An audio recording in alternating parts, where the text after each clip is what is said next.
dear friends of Vision China. I'm sure you all agree the world is at war. But it's not a war among nations. It's the whole world against a common enemy, COVID-19.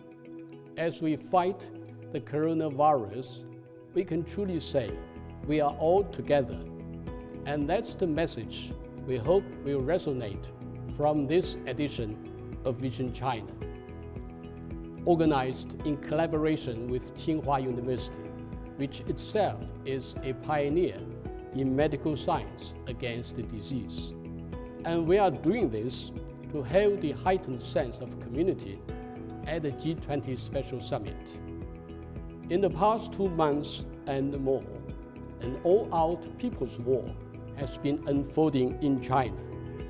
Instead of being paralyzed by fear, when the deadly virus first surfaced, China moved full speed ahead with resolute and extensive measures, including a nationwide lockdown, in the race to rein in the epidemic.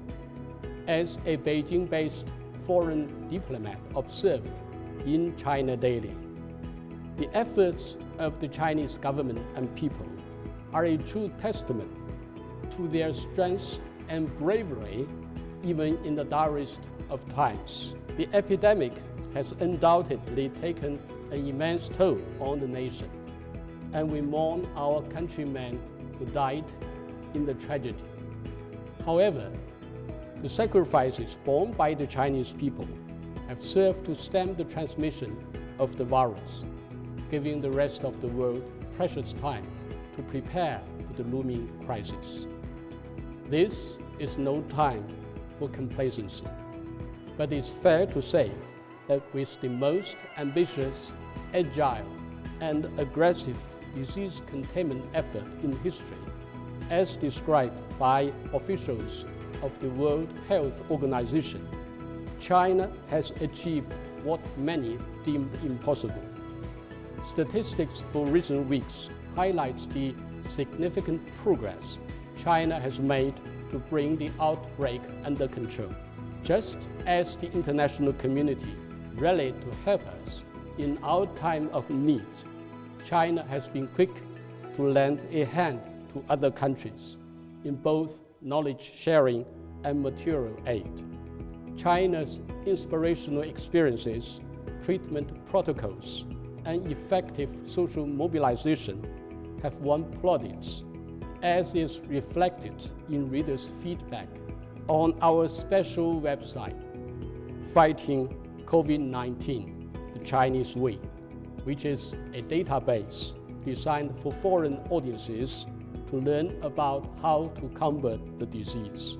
We at China Daily, along with our speakers today, believe this is time in the first place to salute the spirit of bravery and sacrifice on the part of medical workers in and outside China.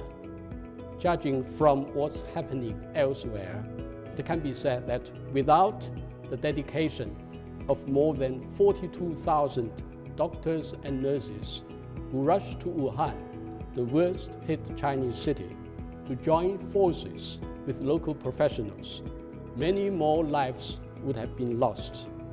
At this moment, their foreign pairs are fighting the same valiant fight to save lives in other parts of the world. This is a time for unity and solidarity. The fast-spreading pandemic has put all people in the same boat.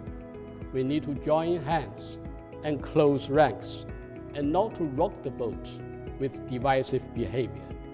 The world must say no to any sort of political virus and transcend all possible differences to conquer our enemy.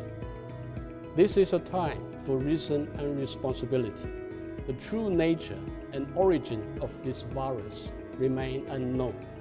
The only thing we know is that the virus respects no borders. A scientific attitude needs to prevail for the final victory. The world is weary and scornful of attempts at inciting xenophobia, discrimination, or stigmatization. A pandemic of such magnitude represents a litmus test for the integrity of global leadership. President Xi Jinping has stated, since the onset of the epidemic, that China upholds the concept of a community with a shared future for mankind and calls for all nations to unite in the building of a community of public health. As UN Secretary General Antonio Guterres wrote in our newspaper, this pandemic drives home the essential interconnectedness of our human family. We are in this together, and we will get through this together. Past catastrophes have changed the course of history. We hope the world will emerge from this sad moment in modern history much stronger on its path towards a truly global community of shared future. Thank you.